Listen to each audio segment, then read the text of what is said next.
إن الحمد لله نحمده ونستعينه ونستغفره ونعوذ بالله من شرور أنفسنا ومن سيئات أعمالنا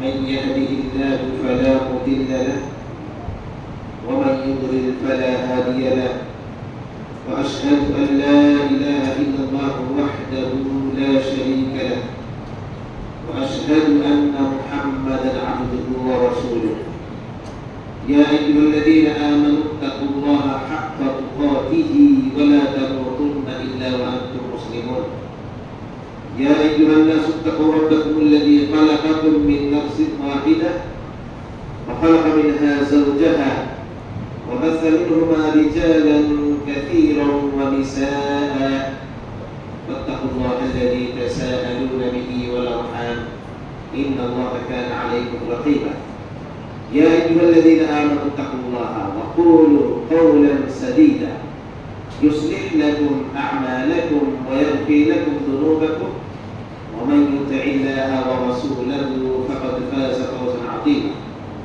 أما بعد فإن خير الحديث كتاب الله وخير الهدي هدي محمد صلى الله عليه وسلم وشر الأمور محدثاتها وكل محدثة بدعة وكل بدعة ضلالة وكل ضلالة في النار فأعوذ بالله من الشيطان الرجيم بسم الله الرحمن الرحيم يا أيها الذين آمنوا اتقوا الله وقولوا قولا سديدا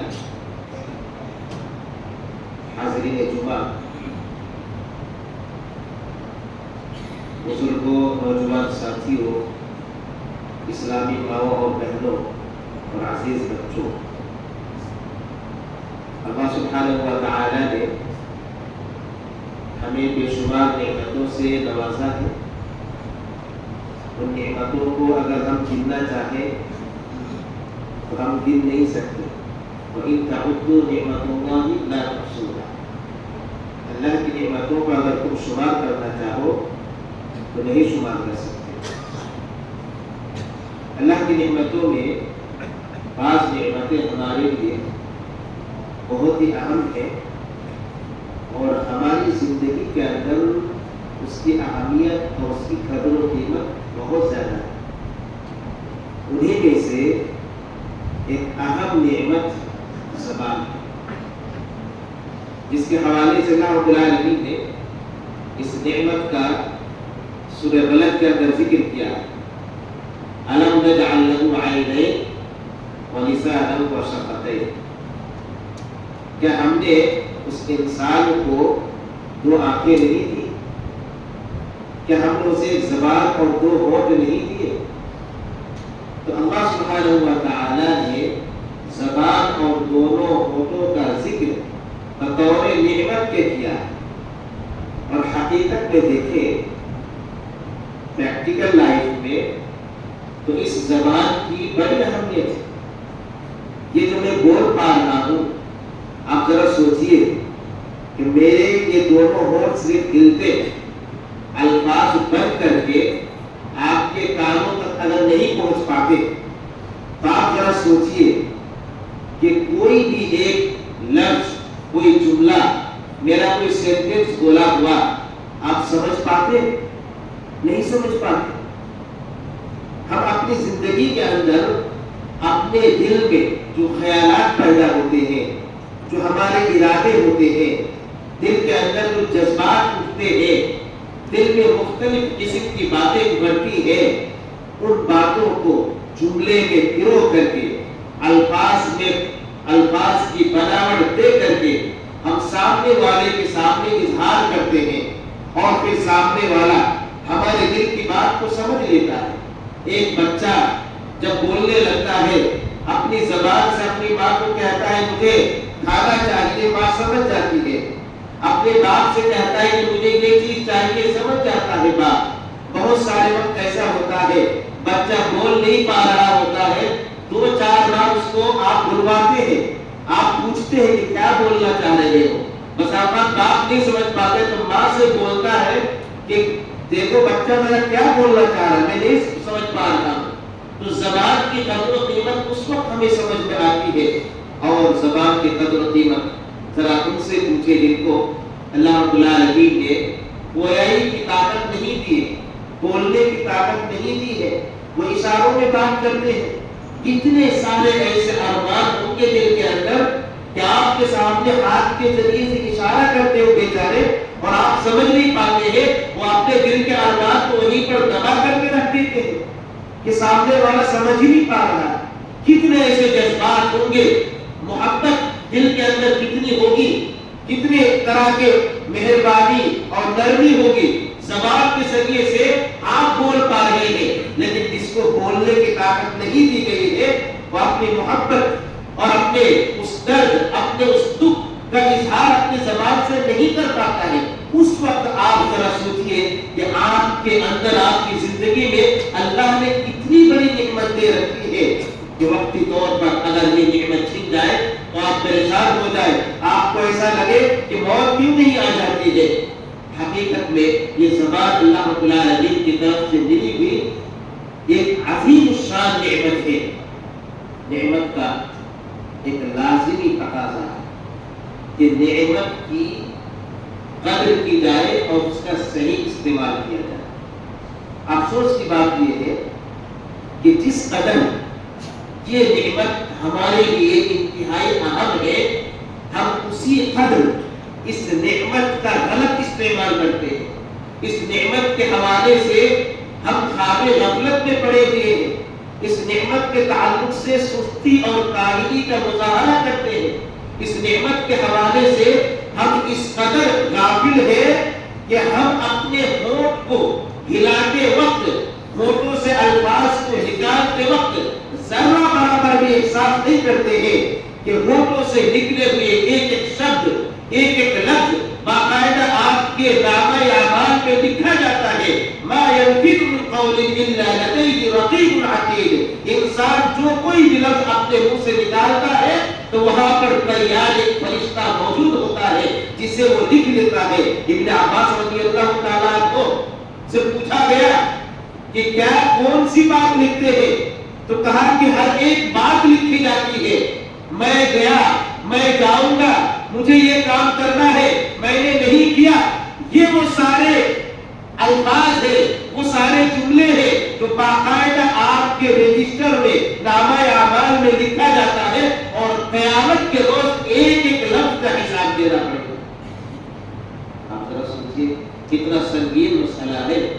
اسی لیے اللہ کے نبی صلی اللہ علیہ وسلم نے زبان کے حوالے سے مختلف ایسی حدیثیں کہی ہیں جن حدیثوں کے حوالے سے آپ کو سمجھنا چاہیے کہ زبان کی کس قدر اہمیت ہے اور اس کے صحیح استعمال پر کس قدر ہمیں دھیان دینے کی ضرورت ہے.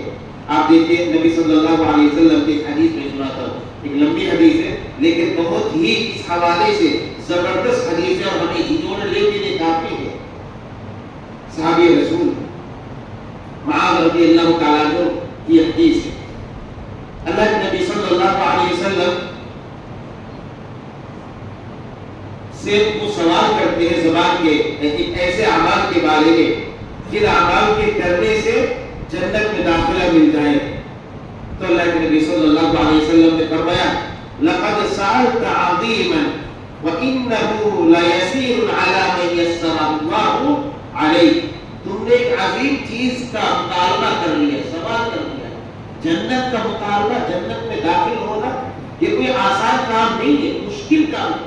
زندگی کے اندر مجاہدہ کرنا پڑتا ہے, اپنے نفس کو روکنا پڑتا ہے, نفس کی خواہشات کو کچلنا پڑتا ہے, تب جا کر کے کوئی جنت کی امید کر سکتا ہے. ویسے تو مومن کو ہمیشہ جنت کی امید رکھنی چاہیے اللہ رب العالمین سے, لیکن حقیقت یہ ہے کہ جنت میں داخل ہونے کے لیے بڑے مجاہدہ کی ضرورت ہے, اپنے نفس کو رب کے تابع بنانے کی ضرورت ہے. تو نبی صلی اللہ علیہ وسلم نے فرمایا کہ تم نے عظیم چیز کے حوالے سے پوچھ لیا ہے, لیکن ان لوگوں کے لیے آسان ہے جن کے لیے اللہ رب العالمین آسانی پیدا کر دے.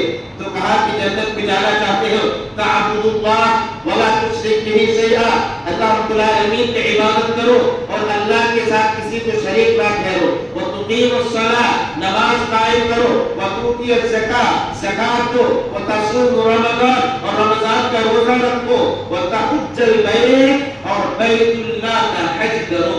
یہ نبی صلی اللہ علیہ وسلم نے 5 کام بتائے جو اسلام کی بنیاد ہے۔ ان بنیادوں کے حوالے سے نبی صلی اللہ علیہ وسلم نے فرمایا کہ ان اعمال کے کرنے سے تم جنت میں داخل ہو سکتے ہو۔ مزید اللہ کے نبی صلی اللہ علیہ وسلم نے اس حدیث میں فرمایا الا ادلک علی ابواب الخیر، کیا میں تمہیں خیر کے دروازوں کی طرف رہنمائی نہ کر دوں کہ خیر کے کون کون سے دروازے ہیں؟ تو اللہ کے نبی صلی اللہ علیہ وسلم نے خود ہی فرمایا الصوم جنۃ، روزہ یہ خیر ہے اور یہ ڈھال ہے، اتنا جان لو کہ خیر کا دروازہ ہے۔ روزہ رکھ کر کے انسان اس خیر کے دروازے سے داخل ہو کر کے خیر بھی حاصل کر سکتا ہے۔ والصدقۃ تطفئ الخطیئۃ کما یطفئ النار الماء، اور صدقہ کرنا کما کر کے انسان جس کا وہ مالک بن جاتا ہے، وہ دن بھر کماتا ہے، 1000 روپیہ کماتا ہے، محنت کرتا ہے، پسینہ بہاتا ہے، خون پسینہ سے وہ پیسہ کماتا ہے اور اس میں سے اللہ کو راضی کرنے کے لیے 100-200 روپیہ اللہ کے راستے میں خرچ کر دیتا ہے، تو حقیقت میں یہ عمل اللہ تعالیٰ کو اتنا پسند ہے کہ اللہ رب العالمین اس عمل کی وجہ سے وہ اگر اللہ کو ناراض کرنے والا کام کیا ہوا رہتا ہے، گناہ کیا ہوا رہتا ہے، تو صدقہ کی وجہ سے اس کا گناہ مٹ جاتا ہے۔ نبی صلی اللہ علیہ وسلم نے فرمایا کہ صدقہ گناہوں کو ایسے ہی مٹا دیتا ہے جس طرح سے آگ کو پانی مٹا دیتا ہے، بجھا دیتا ہے۔ تو نبی صلی اللہ علیہ وسلم نے یہ خیر کے دروازے بتائے۔ اسی طرح سے فرمایا وصلاۃ الرجل فی جوف اللیل، رات کے اندھیرے میں بیچ رات میں اٹھ کر کے اللہ رب العالمین کے لیے نماز قائم کی جائے، یعنی تہجد کی نماز جو پڑھتا ہے تو یہ بھی اصل میں خیر کے دروازوں میں سے دروازہ ہے، جو یہ عمل کرے گا تو خیر کے اندر داخل ہو جائے گا۔ مزید اللہ کے نبی صلی اللہ علیہ وسلم نے فرمایا الا اخبرک برأس الامر وعموده وقوة صلابه، کیا میں تمہیں ان تمام چیزیں جو دین پر مشتمل ہے، دین کے اصل اور دین کا ستون اور اس کی چوٹی، جو پہاڑ کی چوٹی ہوتی ہے تو دین کی چوٹی نہ بتلا دوں کون سی چیز ہے؟ تو اللہ کے نبی صلی اللہ علیہ وسلم نے فرمایا کہ الجہاد فی سبیل اللہ، اللہ کے راستے میں جہاد کرنا۔ گویا کہ دین کے اندر سربلندی، دین کی اصل حقیقت، دین کے اصل کو اگر پانا ہے اور اس کو قائم کرنا ہے تو پھر یہ جہاد زندگی کے اندر ضروری ہے۔ اور اس کے بعد بھی نبی صلی اللہ علیہ وسلم نے آخر میں فرمایا الا اخبرک بملاک ذلک کلہ، کیا میں تمہیں اس چیز کے بارے میں نہ بتلا دوں جو ان تمام چیزوں کا سردار ہے، جو ان تمام چیزوں کا دارومدار ہے، اسی چیز پر ان تمام چیزوں کا دارومدار ہے، چاہے وہ شرک ہو، شرک سے اجتناب ہو، اللہ کی عبادت ہو، نماز ہو، زکات ہو، حج ہو، رمضان کا روزہ ہو، جہاد ہو، یا پھر دیگر اور اعمال صدقہ اور زکات اور خیرات ہو، ان تمام چیزوں کا دارومدار کے بارے میں نہیں بتلا دوں؟ تو معاذ رضی اللہ تعالیٰ عنہ نے کہا کیوں نہیں اللہ کے رسول صلی اللہ علیہ وسلم آپ ضرور بتلائیے۔ تو آپ صلی اللہ علیہ وسلم نے فرمایا تکف علیک ھذا، زبان پکڑ کر کے نبی صلی اللہ علیہ وسلم نے کیا فرمایا تکف علیک ھذا، اس زبان پر کنٹرول کر لو۔ معلوم یہ ہوا کہ ایک شخص نماز پڑھتا ہے، 5 وقت نماز کی پابندی کرتا ہے، تہجد کی نماز کی پابندی کرتا ہے، اپنی کمائی میں سے اللہ کے راستے میں خرچ کرتا ہے اور مختلف قسم کے خیر کے کام انجام دیتا ہے، لیکن اگر زبان پر کنٹرول نہیں ہے تو پھر ایسی صورت میں وہ جہنم میں جائے گا۔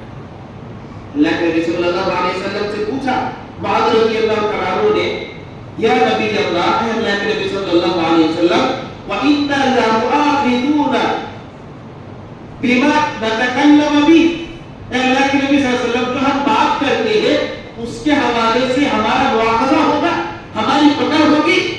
تو نبی صلی اللہ علیہ وسلم نے فرمایا ثَقُلَتْكَ أُمُّكَ يَا مُعَاذ، اے معاذ تمہاری ماں تمہیں گم پائے، وَهَلْ يَكُبُّ النَّاسُ عَلَى وُجُوهِهِمْ فِي النَّارِ إِلَّا حَصَائِدَ أَلْسِنَتِهِمْ، یہ بات آپ یاد میں رکھیے۔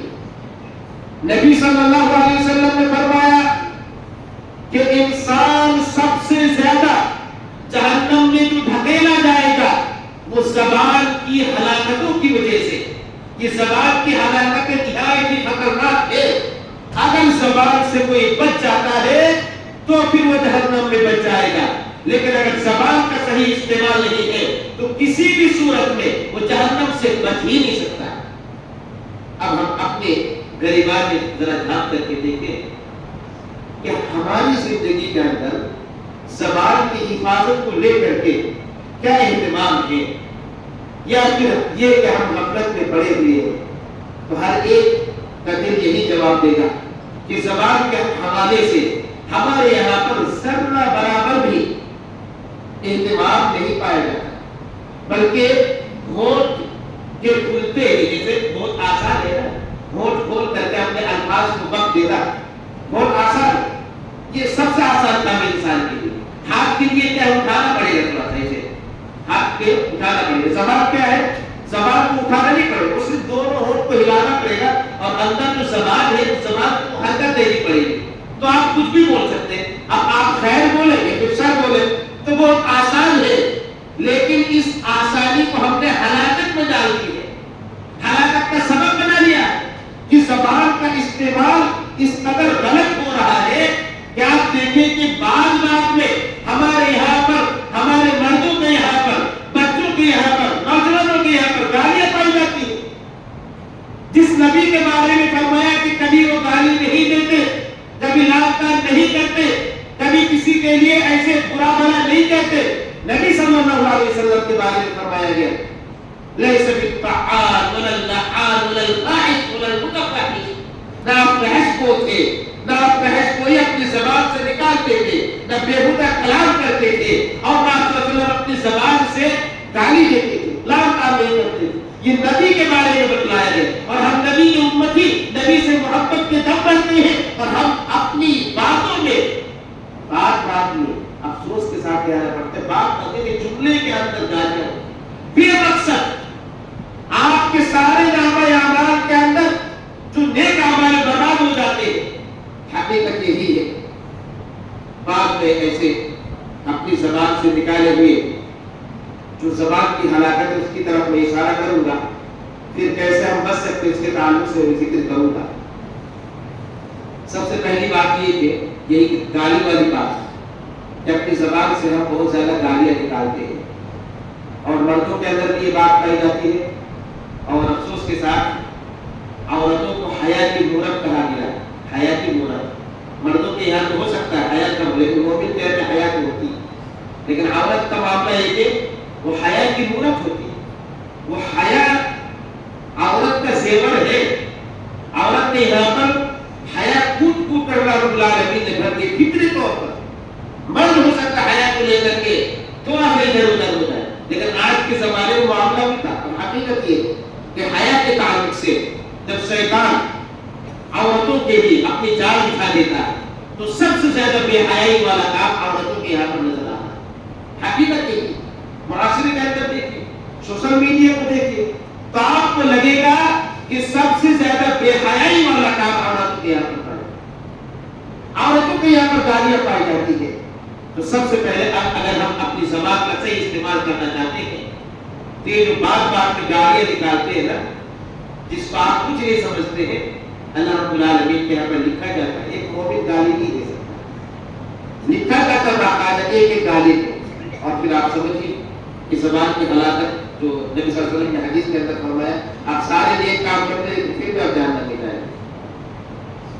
دوسری بات جو بہت زیادہ زبان کا غلط استعمال ہوتا ہے وہ جھوٹ بولنے میں.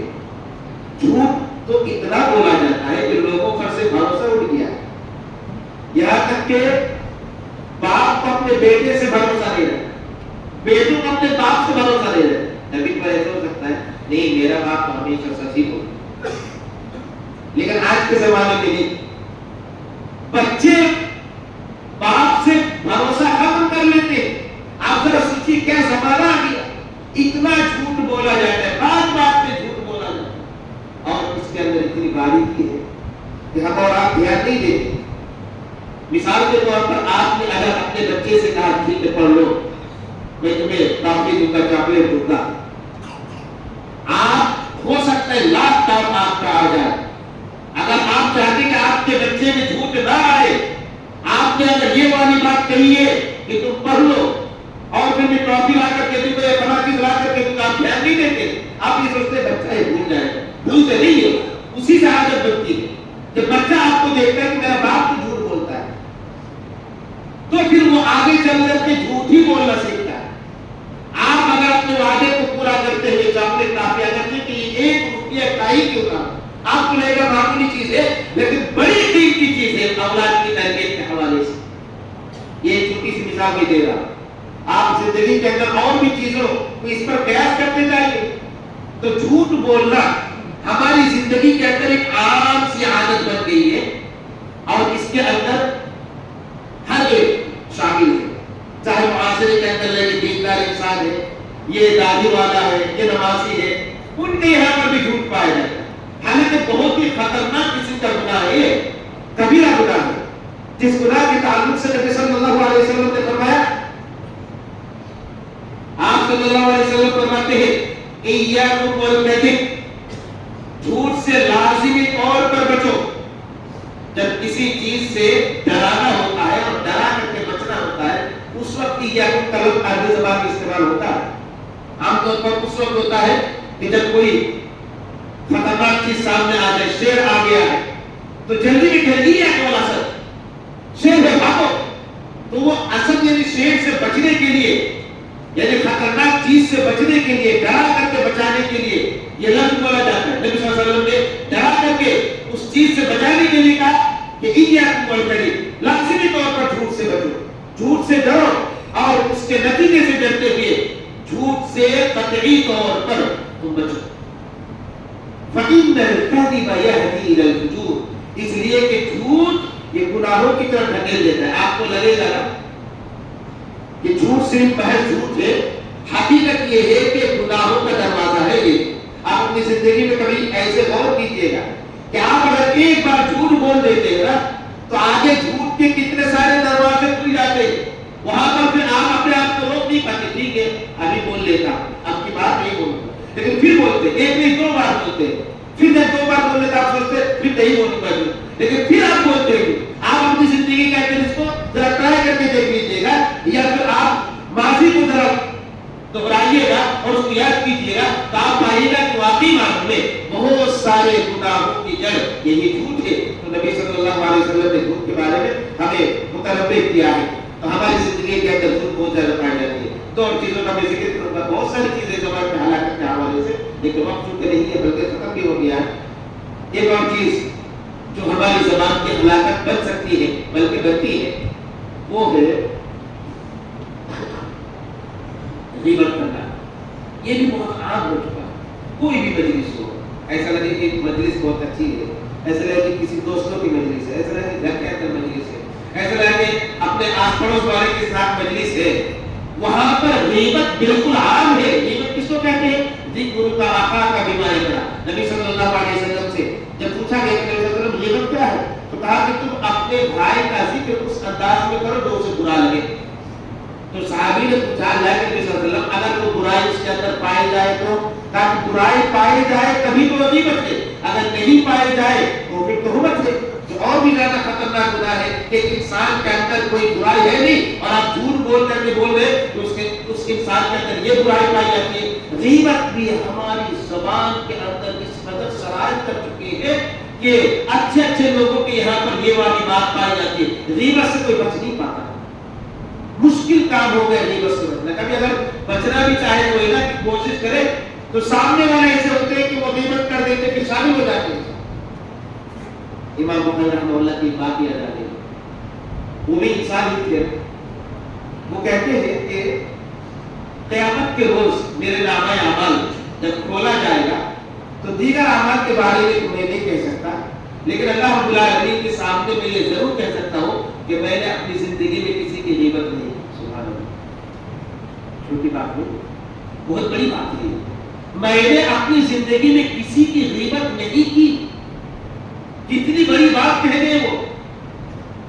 تو حقیقت یہ ہے کہ اگر ہم غیبت سے بچنا چاہیں تو بچ سکتے ہیں. بس یہ ہے کہ بچنے کا طریقہ معلوم ہونا چاہیے. طریقہ کبھی بتاؤں گا. چوتھی چیز جو عام طور پر بہت سارے معاشرے کے اندر لوگ ہوتے ہیں، ہمارے معاشرے میں ایسے لوگ ہیں جو چغلخوری کرتے ہیں. چغلخوری کیا ہے؟ کہ نقل الکلام الی الغیر افسادا، فساد پھیلانے کے لیے، جھگڑا لگانے کے لیے، جس کو ہم اپنی زبان میں آگ لگانے کے لیے بھی کہہ سکتے ہیں، آگ لگانے کے لیے ایک کی بات دوسرے کے سامنے اس انداز میں کرے کہ دونوں میں جھگڑا لگ جائے. ارے تمہارے بارے میں تو ایسا بول رہا ہے، یہ والی جو آپ کی بات ہے تمہارے بارے میں اگر بولا بھی ہے اس نے تو آپ کو یہ حق نہیں دیتا ہے کہ آپ اس سے جا کر کے یہ بات بولے. ایک تو جھوٹ بول کر کے ہو سکتا ہے، آپ اگر سچ میں بول رہے ہیں کہ فلاں نے تمہارے بارے میں، اسی کو چغلخوری بولتے ہیں. جو قبر والوں کو سزا دی جا رہی تھی، نبی صلی اللہ علیہ وسلم نے کہا کہ قبر والوں کو سزا دی جا رہی ہے. صحابہ نے پوچھا کس وجہ سے سزا دی جا رہی ہے، تو اللہ کے نبی صلی اللہ علیہ وسلم نے فرمایا ایک پیشاب کے چھینکے سے بچتا نہیں اور دوسرا چغلخوری کرتا تھا. تو چغلخوری کی سزا یہ ہے کہ جیسے ہی قبر میں آپ کو رکھ کر کے آپ کے گھر والے آ جاتے ہیں فوراً آپ پر عذاب شروع ہو جاتا ہے. اتنا خطرناک گناہ ہے یہ. تو یہاں سے ہمیں سمجھنا چاہیے یہ جو زبان ہے، زبان کی ہلاکت بہت خطرناک ہے، جس کے تعلق سے ہم اہتمام نہیں کرتے ہیں بلکہ غفلت میں پڑے ہوئے ہوتے ہیں، اور جس کے حوالے سے ہم زبان کا استعمال نہایت ہی غلط طریقے سے کرتے ہیں. ہمیں زبان کا صحیح استعمال کرنا چاہیے. نبی صلی اللہ علیہ وسلم نے حدیث کے اندر فرمایا من یضمن ما بین لحییہ وما بین فخذیہ اضمن اللہ الجنہ. اگر کوئی دو دانتوں کے درمیان چیز کی مجھے گارنٹی دے دے، یعنی اس کے صحیح استعمال، دو دانتوں کے درمیان یعنی زبان کی، اور جو دو رانوں کے درمیان چیز یعنی شرمگاہ کے صحیح استعمال کی گارنٹی دے دے، اضمن اللہ الجنہ، تو میں اسے جنت کی گارنٹی دیتا ہوں. تو ہمیں شرمگاہ کی بھی حفاظت کرنی چاہیے اور زبان کی بھی حفاظت کرنی چاہیے. اللہ سے دعا کی جاتی ہے کہ اللہ رب العالمین یہ جو زبان ہمیں نعمت ملی ہوئی ہے، اس نعمت کی حفاظت کی توفیق عطا فرمائے، اس نعمت کی قدر کی توفیق عطا فرمائے، اس نعمت کو ہم خیر کے کام میں ہی لگا سکے اس بات کی توفیق عطا فرمائے. اللہ تعالیٰ زبان سے جو بھی گناہ کے کام ہوتے ہیں، اللہ رب العالمین ہم نے جو گناہ کیے ہیں تو غفار ہے، غفور ہے، ہمیں تو بخش دے اور آئندہ ان گناہوں سے ہمیں بچنے کی توفیق عطا فرما. آمین.